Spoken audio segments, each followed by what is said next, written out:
우리 주님의 사랑과 보호하심이 무더위를 지내는 여러분과 함께 하시기를 기원합니다. 현대인이 가장 목말라 하는 세 가지가 있다고 합니다. 여러분 뭐라고 생각하십니까? 현대인이 가장 갈망하는 것 세 가지. 이분은 이제 미국 사람이니까 이제 영어권의 문화 속에서의 그들 시대 속에서의 갈망함 세 가지.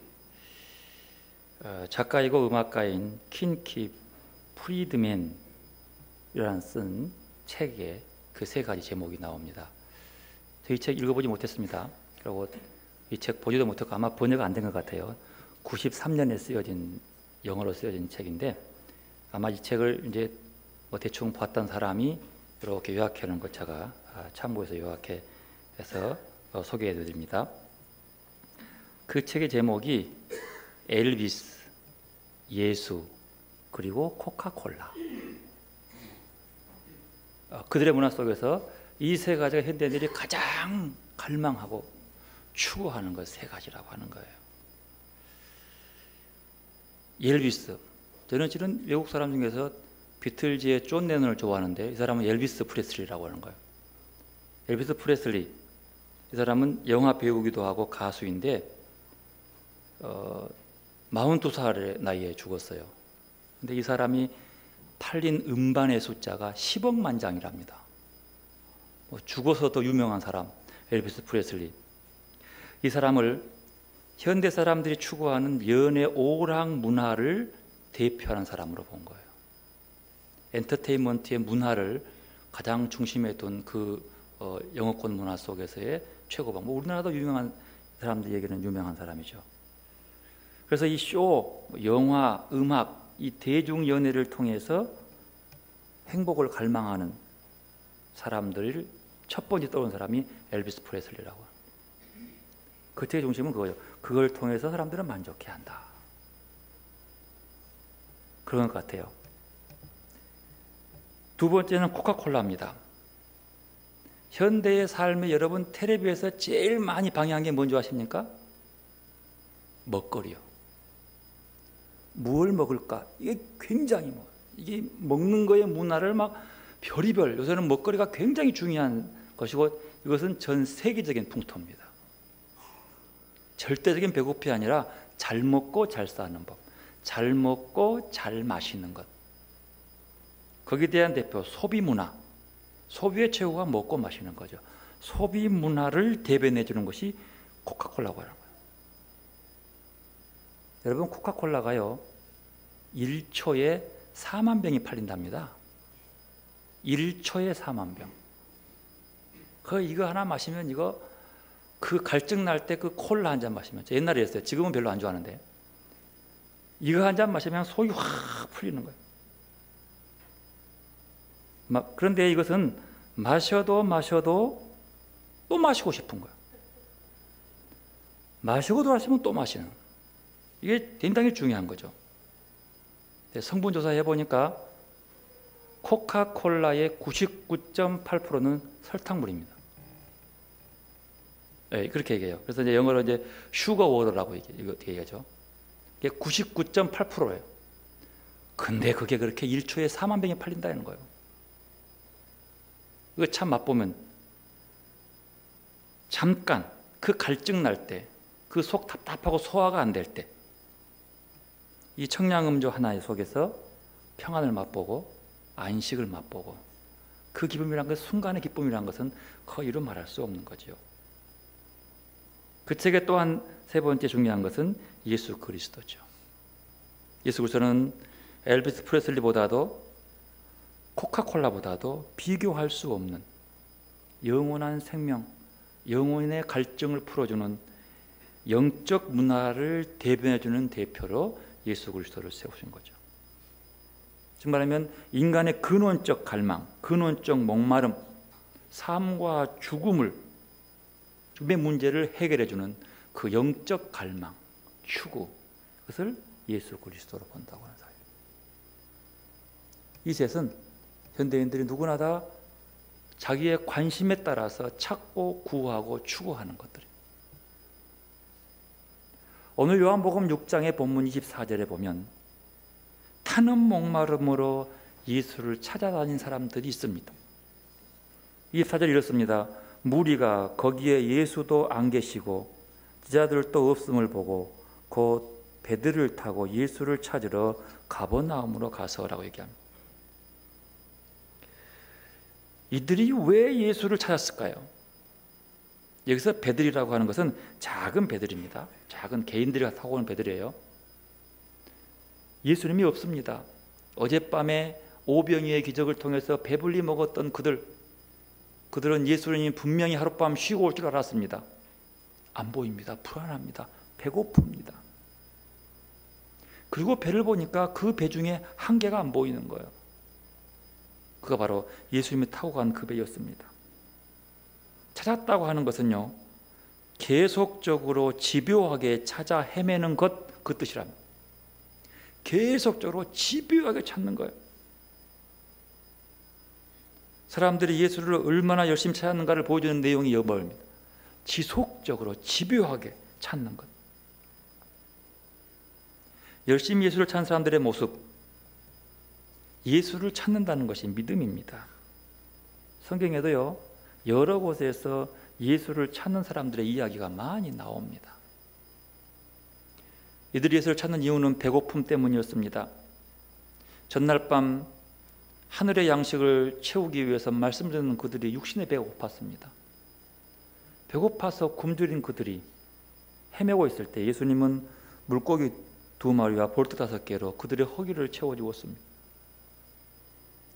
예수를 찾아온 그들, 여러분, 이렇게 예수를 5,000명을 찾아온 그들은 누구일까요? 공관복음에 의하면 그들의 대부분은 사회에서 주목받지 못하고 가난하고 배고프고 병들고 소외받고 지위도 이름도 내세울 것 없는 그런 사람들이었습니다. 그런 사람들이기 때문에 그들이 모인 곳이 누가복음에 의하면 빈들이라고 하였습니다. 빈들. 여러분, 빈들이라는 말 속에서 뭐가 떠오르십니까? 무슨 말이 떠오르십니까? 어떤 그림이 그려집니까? 빈들은요, 비어있는 들을 얘기합니다. 뭐가 비어있을까요? 흉년, 배고픔, 아니 한숨, 뭔가 찾아 목마름, 그런 말 떠오르지 않습니까? 이 빈들, 무엇인가 얻을 수 없는, 희망 없는, 사람이 무언가 유익을 찾을 수 없는 자리가 빈들입니다. 또한 이 빈들은 장소만의 의미만이 아닙니다. 그 빈들에 찾아오는 그들의 삶도 비어 있었습니다. 여기서 빈 것은 좋은 의미의 빈 마음이 아니라 늘 채워지지 않는 부족함으로 갈증을 느끼면서 비어있는 그 빈들, 사람으로서 채울 수 없는 갈망으로 채울 것들이 너무 많아야 할 빈들. 한마디로 그는 육적으로도 비어있었고 영적으로도 비어있었고 그들이 모인 자리도 비어있는 들판이었습니다. 그런데 이 빈들에서 주님은 물고기 2마리와 볼트 5개로 그들의 허기를 채워주었습니다. 여러분, 이건 잠깐이었습니다. 실은 그들이 허일 때까지 예수를 따라다니면서 들었던 것은 하늘의 양식이었습니다. 하나님의 말씀이었어요. 이게 중요합니다. 배고픈 끼니를 때운 것은 잠깐이었습니다. 오랜 시간 동안 그들이 예수를 따라온 목적은 물론 병고침도 있었지만 실은 산상수훈처럼 하늘의 양식으로, 하늘의 말씀으로 채워진 시간이 훨씬 길었습니다. 그들은 그 자리에서, 그 빈들에서 육신의 배뿐만 아니라 하늘의 양식으로 영혼의 배움까지도 충분히 채우고 12광주리가 남았습니다. 어찌했든 그들은 그 허기를 채우고 나서 온통 그 마음이 예수께로만 향합니다. 예수님에게만 집중합니다. 그러나 그 다음날 아침에 끼니 때울 때는 예수가 보이지 않습니다. 그래서 예수를 찾은 것입니다. 만나지 못해 안절부절 못했습니다. 예수를 찾아서 드디어 수소문에서 먼 길은 배를 타고 가버나움까지 갔습니다. 어떤 사람은 걸어서 뺑뺑 갈릴리 호수를 돌아서 가버나움까지 갔습니다. 25절에 그들의 찾아서 이렇게 말합니다. 랍비여, 언제 여기 오셨습니까? 여러분 그 말투를 한번 떠올려보시죠. 랍비여, 언제 여기 왔습니까? 하는 그 말투 속에 혹이라도 신경질적인 반응이 들리지 않습니까? 그 말투 속에 좀 짜증이 있고 조금 왜 그랬냐고 좀 투덜거리는 말투로 들리지 않습니까? 또한 안도의 한숨을 쉬며 찾았구나 하는 안도의 한숨으로써 선생님 언제 왔습니까? 라고 하는 소리도 들려오지 않습니까? 그러나 분명한 것은 그들은 예수를 바라보았고 예수님만 생각하고 모든 관심이 예수님께 있었다는 것은 틀림이 없습니다. 자나깨나 그들은 예수만 열심히 찾고 다녔다는 사실이 참으로 중요합니다. 그런데 좀 더 깊이 들어가면 그들은 분명 예수만 따르고 양식 걱정 안 해도 된다는 그 생각 때문에 집요하게 예수를 따라다니는 스토커였는지도 모릅니다. 그럼에도 불구하고 그들에게는 무엇인가 채울 수 없는 허기와 갈증이 있었습니다. 이 허기짐과 목마름은 단지 육적인 양식에 관한 것만은 아니었습니다. 남들에게 인정받고 싶어하는 욕구, 사랑받고 이해받고 싶어하는 욕구, 어떤 것으로도 풀 수 없고 채울 수 없는 영적인 공허함, 인생의 모든 허기와 갈증 때문에 그들은 예수를 그렇게 찾고 헤매었던 것이죠.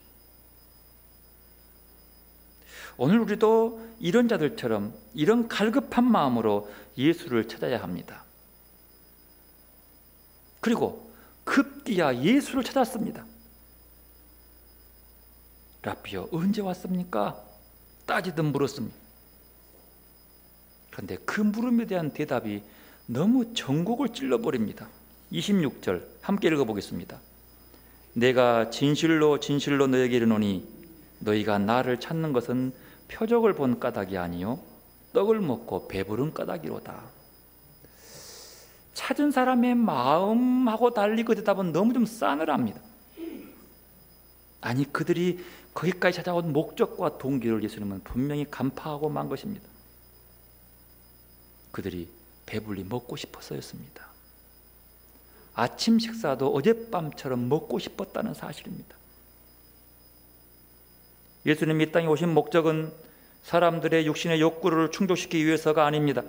그보다 더 귀한 영혼을 구원하기 위해서 메시아로 오신 것이고 그 일을 위해서, 그것이 목적을 위해서 그들에게 오병이어의 표적을 보여준 것입니다. 여러분, 표적이라고 하는 사인입니다. 표징, 이적 같은 말입니다. 표적은 무엇을 가리키는 기호요, 무엇을 가리키는 상징을 표적이라고 합니다. 여러분, 우리가 버스 타고 올라가다 보면 천안쯤 지나면 옆에 크게 나오는 광고들이 많이 나와요. 이런저런 광고들이 많이 났잖아요. 여러분, 기업들이 그 광고를 내뱉을 때에 그 광고는 그 기업에서 만든 상품의 표시요, 표시. 상징이지 그 자체가 목적이 아닙니다. 광고 자체가 목적이 아니라 그 광고를 통해서 그 기업에서 만들어놓은 상품을 팔고 싶은 게 목적인 거예요. 텔레비에 나온 많은 광고들은요, 광고 자체가 목적이 아닙니다.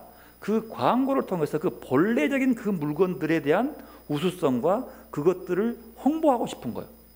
그리고 사람들이 그것을 갖기를 원하는 거죠. 그런데 이 광고는 그래서 과장된 것들이 많습니다. 예수님께서 일으키는 오병이어는 이적이다, 표적이다 얘기합니다. 그 표적은, 표적 자체를 보고 따라온다는 것은 본질을 보지 몰랐다는 거예요. 그 자체가 뭘 의미하는지 그 의미를 몰랐다고 하는 거예요. 물어봅시다. 예수님께서 오병이어의 기적을 일으키는 의미와 목적이 뭡니까? 그 의미는요, 예수가 하나님의 아들이라고 하는 거예요. 그 의미는요, 예수가 천지를 창조하고 예수님의 능력이 얼마냐고 하는 걸 보여주고 있는 거죠. 즉 주님께 나오면 너희들이 어떤 것을 얻느냐, 무엇을 찾고 무엇을 구해야 하는지를 보여주는 거예요. 오병이의 기적으로 떡을 먹는 사람이 그 다음날 점심 때 배고팠을까요? 안 고팠을까요? 당연히 배고프죠. 그러나 주님은 내게 오면 그 오병이가 아니라 내게 오는 자는 뭘 준다고요? 영원히 배고프지 않는 걸 주겠다고 하는 거예요. 영혼의 문제예요. 그렇게 배부르고 만족했을 때는 예수를 찾지 않던 그들이 그 다음날 한 끼 배고픔 때문에 쫓아는 거예요. 배고프니까 찾는 거예요. 그날 밤에 어디 간지도 모르면서 아침 되니까 찾고 있잖아요. 그래서 주님은 그거예요. 너희들이 또 배고파서 왔냐? 실은 나는 그걸 말하고 싶은 게 아닌데, 오병이어 전에 오랜 시간 동안 해가 질도록 하나님의 말씀을 전했는데 그 말씀은 전혀 기억이 없어. 떡에만 관심이 있는 거예요. 빵에만. 주님이 안타까운 마음을 하는 말이에요. 너희들이 떡을 먹고 배부른 까닭 찾는구나 라고 한숨을 짓습니다. 도대체 영혼이 배고프지 않고 목마르지 않는 길이 있을까요? 바로 그것을 통해서 주님 말씀합니다. 27절, 썩을 양식을 위해 일하지 말고 영생하도록 있는 양식을 위하여 하라. 이 양식은 인자가 너희에게 주리니 인자는 아버지 하나님께서 인치신 자니라. 이렇게 얘기하죠. 그들이 고생하며 찾아온 것은 그건 썩을 양식이야. 그 목적 바꿔. 날 찾아온 방향성 바꾸란 말이야. 썩지 않을 영혼을 바라보라 그럽니다. 그러니까 그들이 또 묻는 거죠. 그 일이 뭡니까? 이제 일 얘기하니까는 아직도 모르는 그 말이 몰라요. 그게 뭡니까? 여러분, 영국 목사였던 찰스 프라이스라는 사람이 쓴 책 중에 이런 책이 있습니다. 예수를 위하여 일하지 말라. 좀 위험하지 않습니까? 예수를 위해서 일하지 말라. 그럼 뭘 일한다는 거예요? 예수를 위해 일하지 말라. 그럼 여러분 뭐 일하겠어요? 그 책에서는 그보다 더 중요한 게 있다는 거예요. 여러분, 예수 믿는 사람들의 예수를 위해서 일하는 것보다 더 중요한 게 뭐가 있습니까? 그분은 말합니다. 그보다 더 중요한 것은 예수님 안에 거하는 삶이다. 그러면서 요한복음 15장 4절 5절을 얘기합니다. 내 안에 거하라 나도 너희 안에 거하리라. 가지가 포도나무에 붙어있지 아니하면 절로 과실을 맺을 수 없음 같이 너희도 내 안에 있지 아니하면 그러하리라. 나는 포도나무에 너희는 가지니 저가 내 안에 내가 저 안에 있으면 이 사람은 과실을 많이 맺나니 나를 떠나서는 너희가 아무것도 할 수 없습니다. 과실이 중요합니까? 아니요. 주님 안에 거하는 게 중요합니다. 과실을 맺고 싶어서 발버둥을 쳐봤자 가지는 과실을 맺을 수 있는 것이 없습니다. 뿌리에서 좋은 영양분이 많이 올라와야 좋은 열매를 맺는 것입니다. 네 스스로, 네 생각대로, 네 좋을 대로, 네 만족한 대로 예수를 위해 일하지 말아라. 네가 해야 할 일은 주님 안에 거하는 것이다. 주님 안에 거하는 삶이다. 그리고 꽉 붙어 있으면 주님께 주시는 양식과 지혜와 힘으로 네가 하는 모든 것들이 열매가 될 것이다, 그 뜻이에요. 뿌리와 관계 속에 떨어져 상태에서 아무리 열매를 맺어봤자 쓸모가 없다는 거예요. 이거 책은 거예요. 먼저 주님 안에 거해라. 그리고 과실을 보지. 주님 안에 거하는 건 별로 관심 없고 온통 관심 뭐가 있는 거예요? 열매가 있는 거예요. 어떤 분이 바람 성령바람 그 집회에 참석했다고 하더라고요. 갔다 와서 하는 얘기가 그 말이에요. 야, 정말 좋더라. 우리 교인들 데리고 가서 막 훈련시키고 막 우리 교회에서 해야 되겠더라고 막 얘기하더라고요. 어떻게 무슨 내용인데요? 무슨 바람입니까? 그랬더니 대단한 바람이더라는 거예요. 그걸 알고 봤더니 그 바람 속에서는 그 간증한 사람이 그러라는 거예요. 그 주 강사 중에 한 사람은 예수를 믿기 전부터 전도했다는 거예요. 자기는 온통 예수가 누군지도 관심 없고 그건 구원 그 관심 없고 오직 전도의 방식이 전도만. 전도하니까 막 은혜가 부어지는데 막 감동이라는 거예요. 맞습니다, 여러분. 전도하면 힘이 생겨요. 막 활기 넘칩니다. 중요합니다. 근데 한물 생각해도 전도에만 관심을 두겠다고 하는 거예요. 열매에만. 그 사람이 몇만 명을 전도했느냐 그것에만 관심이 있다는 거예요. 그래야 제대로 그렇죠. 그 열매는 주님이 준 열매인지 한번 물어봐야 된다. 인간이 추구해야 할 것들이 과연 그것만 전부일까? 전도가 중요합니다. 하지만 그보다 더 중요한 건 주님 안에 거하는 거예요. 주님 붙잡는 거예요. 거기 꽉 붙어 있는 거예요. 전도하더라도 예수 안에서 얻는 거 전도하는 것이지, 이 관계는 소홀히 하고 오직 전도 숫자만 늘리고 사람만 채워 들어오는 것만을 가지고 만족한다. 그건 자기 만족이에요. 훌륭한 분들입니다. 이름 있는 분들입니다. 온 국민이 좋아하는 분들입니다. 한데 그것에만 매몰하게 한다고? 아니요. 그보다도 먼저 기초가 중요합니다. 예수 안에 구하는 것 먼저 중요합니다. 물론 교리적 지식이 아니라 주님과 하나 되는 게 더 중요합니다. 그리고 나서 그 다음에 주님이 원하는 만큼 열매를 맺는 것이지요. 요한복음 15장을 어떻게 읽습니까? 라고 반문했습니다. 28절 말합니다. 우리가 어떻게 하여야 하나님의 일을 하오리까? 하나님 일을 해야죠. 그래야 영원한 양식이니까. 주님 29절 이렇게 대답합니다. 29절 함께 있습니다. 예수께서 대답하여 이르시되 하나님께서 보내신 일을 믿는 것이 하나님의 일입니다. 하나님의 일이 썩지 않는 거예요. 그게 뭐냐 했더니 하나님께서 보내신 일을 믿는 거예요. 물어볼게요. 하나님께서 보내신 이가 누굽니까? 요한복음에서 예수님. 어떤 예수님이요? 나사렛 예수님. 근데 이 얘기를 놓고 예수란 말이 없으니까 뚝 빼가지고 하나님께서 보내신 이가 신천지의 이 아무개요. 그러니까 그를 믿으라 이렇게 나왔다는 거예요. 요걸 들이미면서 보라고, 요한복음 보라고. 하나님께서 보내신 일을 믿는 것이 하나님 일이라고 했으니까 너 이 아무개를 믿어. 하나님 보내신 사람이요. 그러면 나도 하나님 보낸 사람입니다.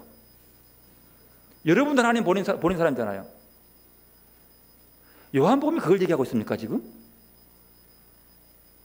이 얘기는 나사렛 예수 그리스도 얘기예요. 지금 이때 논쟁은 예수가 누구냐 하는 거거든요. 요한복음의 주제는 예수가 누구냐 하는 얘기예요. 예수가 누구요? 그랬더니 예수? 아, 그분 하나님의 아들이요.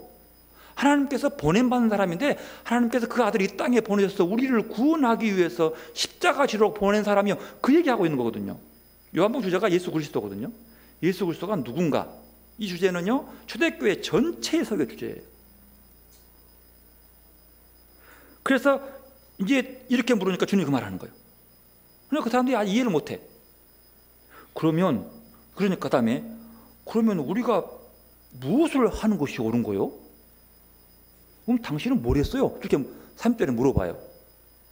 그러면서 하는 말이 우리가 하는 것은 그 만나 주워 먹고 그러니까 주님이 이제 그 다음에 31절에 얘기하면서 34절까지 쭉 얘기합니다. 하늘로부터 참떡을 주는데 그 참 양식, 그리고 얘기를 하니까 34절에 하나님의 떡은 하늘에서 내려 세상에 모여 생명을 주는 것이다. 생명을 주는 것이다. 이 생명 얘기하고 있는 거예요. 그러니까 이제 뭣도 모르는 이 사람들이 뭐라고 그래요? 3, 4절에 우리도 그 떡을 주시옵소서라고 얘기하는 거예요. 우리도 그 빵을 주십시오. 우리도 그거 먹고 싶어요 라고 얘기해요. 요한복음 4장처럼요. 그러니까 주님이 뭐라고 합니까? 35절에 함께 있습니다. 예수께서 이르시되 나는 생명의 떡이니 내게 오는 자는 결코 줄이지 아니할 것이요 나를 영원히 목마르지 아니하리라. 이렇게 말합니다. 그렇습니다. 사람들이 언제나 배불리 먹여야 할 떡이 뭐라고요? 예수라고 하는 거예요. 영원히 목마르지 않을 게 뭐라고요? 예수라고 하는 거예요. 그걸 바라보는 거예요. 사람이 추구하는 인간의 배부름과 인간의 목마름은 먹고 나면 또 배고프고 또 목마르는 거예요. 나 예수 그리스도 눈앞에 보이는 것들을 얘기하고 있습니다. 요한복음은 예수님을 황급히 찾아 나서게 된 사람들의 이야기가 많습니다. 요한복음 제자들과 함께 있을 때에 세례 요한이요 제자들과 함께 있을 때에 예수님이 지나갔어요. 그러니까 뭐라고 그래요? 보라, 세상 죄를 지고 간 하나님의 어린 양이로다 얘기합니다. 이 말이 끝나기가 무섭게 세례 요한 제자 2명이 예수를 따라갑니다. 딱 따라와요. 찾아오는 거예요. 예수님께 물어봐요. 너 무엇을 구하냐? 너는 뭘 구하려고 날 찾아왔느냐? 라고 물어봅니다. 무엇을 구하기 위해서 이렇게 급하게 날 찾아오느냐? 그 목적을 물어보는 거예요. 그 이유가 있어요. 요한복음에 하는 이유가. 너희들이 어째 예수 믿는다 하면서 뭘 찾고 있느냐? 뭘 구하고 있느냐? 뭘 두드리고 있느냐? 여러분 뭘 두드리고 있습니까? 그러면서 요한복음에 의하면 예수님의 인간 이해는 이렇게 봐요. 요한복음 2장 23절에 보면요, 6월절에 예수께서 예루살렘에 계시니 많은 사람이 그의 행하시는 표적을 보고 그의 이름을 믿었으나 예수는 그의 몸을 그들에게 의탁하지 아니하였으니 이는 친히 모든 사람을 아심이라.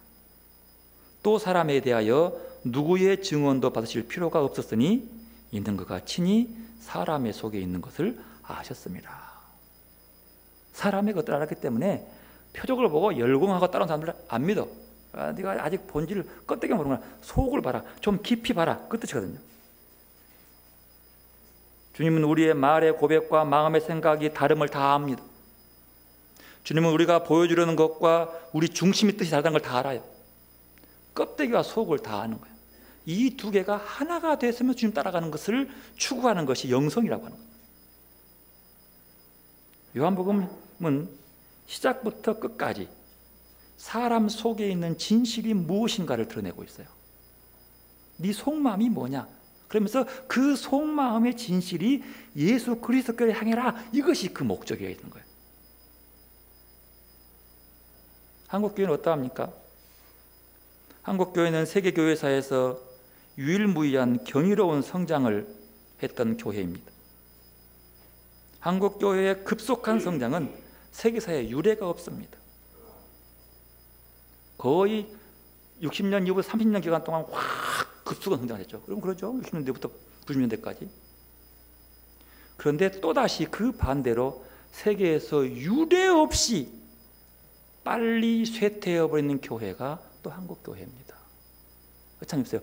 유례 없이 확 성장했다가 유례 없이 확 사라질 확률이 높은 교회가 한국교회, 위험한 교회. 성장을 한 30년, 그 쇠퇴기를 한 20년으로 보는 경우들이 많습니다. 여러분 지금 한국교회에 대한 불신이 참 많습니다. 우리가 한번 반성해 볼 일이죠. 주님은 과거 어느새 갑자기 그토록 예수님께 열광적으로 찾아온 사람들 말합니다. 너희가 무엇을 구하러 왔느냐? 아니 한국교회에 묻습니다. 너희가 무엇을 구하러 지금 이 자리에 왔느냐? 내가 지금 무엇을 구하고 있느냐? 누구를 찾고 있느냐? 여러분 스스로 답해 보십시오. 마음속 깊이 무엇을 내가 찾고 있는가? 무엇을 바라보고 있는가?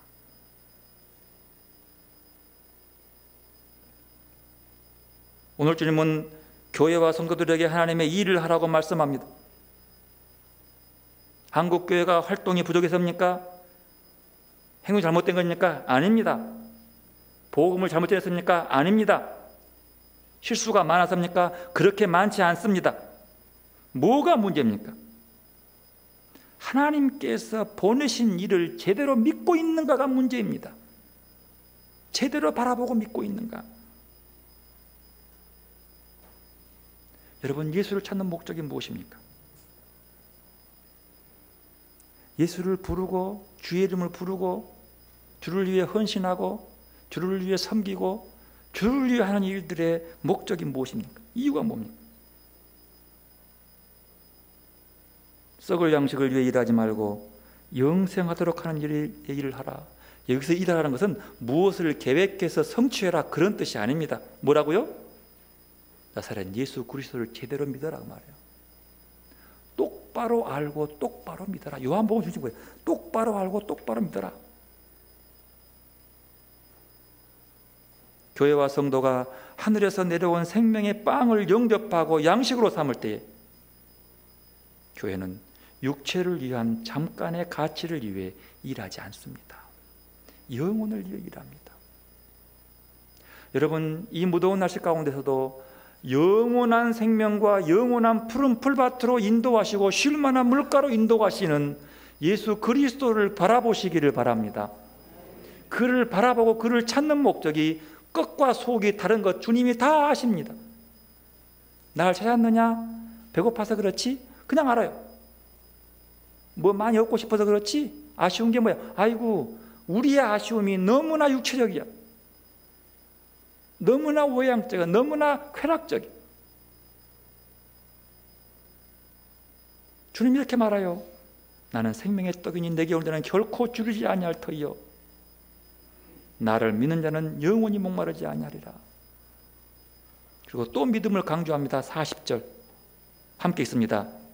내 아버지의 뜻은 아들을 보고 믿는 자마다 영생을 얻는 이것이니 마지막 날에 내가 이를 다시 살리리라 하시니라. 여기가 마지막 확 점을 찍는 거예요. 아버지의 뜻이 뭐냐? 아들을 보고 믿는 자마다. 먼저 믿어야 돼요. 그래야 영생이 있는 거예요. 그리고 마지막 날에 그들을 살리는 이유가 뭐냐? 먼저 믿는 거예요. 믿어도 제대로 믿어야 돼요. 분별해서 믿어야 돼요. 여러분, 분별해서 여기서 예수 저기서 예수 말한다 할지라도 제대로 하나님의 아들 나사렛 예수 그리스도를 똑바로 보고 믿으시기를 바랍니다. 분별하시기 바랍니다. 말세에는요, 예수가 여기 있다 저기 있다고 한다고 그랬어요. 배내 전에. 그것은요, 예수의 인간의 모형을 갖춘 좀 답답한 이단들이 나오기 있습니다만 그런 것들은 눈에 보이는 거 말고 가르침 속에서 우리가 추구하는 그 상상 속에서 목적 속에서 잘못된 것을 예수로 믿던다고 하죠. 늘 강조합니다. 하나님이 준 선물에 관심을 갖지 말고 하나님께 관심을 가지십시오. 예수 믿어서 얻는 큰 축복에 관심을 갖지 말고 예수님께 관심을 가지십시오. 그분을 제대로 믿는 것이 마지막 날에 우리가 영생을 얻고 살게 된다는 것이죠. 하늘의 일을 여러분 구하십니까? 아니면 땅의 일을 구하십니까? 영생하도록 하는 생명의 양식을 구하십니까? 썩을 양식을 구하십니까? 여러분, 예수님은 생명의 양식입니다. 예수님은 우리의 밥이고 빵입니다. 우리에게 생명을 주고 생명을 살리게 하고 생명을 가능케 하고 생명을 연장시키시고 생명을 보장하는 생명의 주인이 예수 그리스도이십니다. 여러분, 그 예수 그리스도를 바르게 붙잡을 수 있기를 바랍니다. 여러분, 예수님을 찾으십시오. 열심히 찾으십시오. 그러나 그 예수를 찾는 목적이 예수님 자체가 되시기를 바랍니다. 그러기 위해서 여러분 24시간 예수님을 바라보시기를 바랍니다. 진짜 예수를 바라보시기를 바랍니다. 참된 우리 주님을 꼭 붙잡고 그분과 동행하며 이 여름 기간 동안 무더운 열이 속에서 주님 때문에 우리 영혼이 쉴 만한 물가 속에서 참된 평안과 쉼과 안식을 통해서 하나님께 영광을 돌리는 축복의 성도들이 되시기를 바랍니다. 기도하겠습니다. 하나님, 오늘 또 우리에게 우리가 진정 찾고 구해야 할 것이 무엇이고 우리가 추구해야 할 행복이 무엇인가를 말씀하시오니 참으로 감사합니다. 우리 온교들 무더운 여름 기간 동안에 예수 그리스도를 바로 보게 하시고 주님만을 찾고 구함으로 그 안에서 참된 평안과 참된 기쁨을 맛볼 수 있도록 주님 은혜를 베풀어 주시옵소서. 주님께서 베푸신 표적을 보고 흥분하지 않게 하시고 예수님만 바라보고 살아가는 우리의 믿음이 되게 하여 주옵소서. 기쁨 있는 교회가 오직 예수로만 사는 교회가 될 수 있도록 축복하여 주시옵소서. 예수님만 자랑하는 교회가 되도록 은혜 베풀어 주시옵소서. 예수님의 이름으로 기도드리옵나이다. 아멘.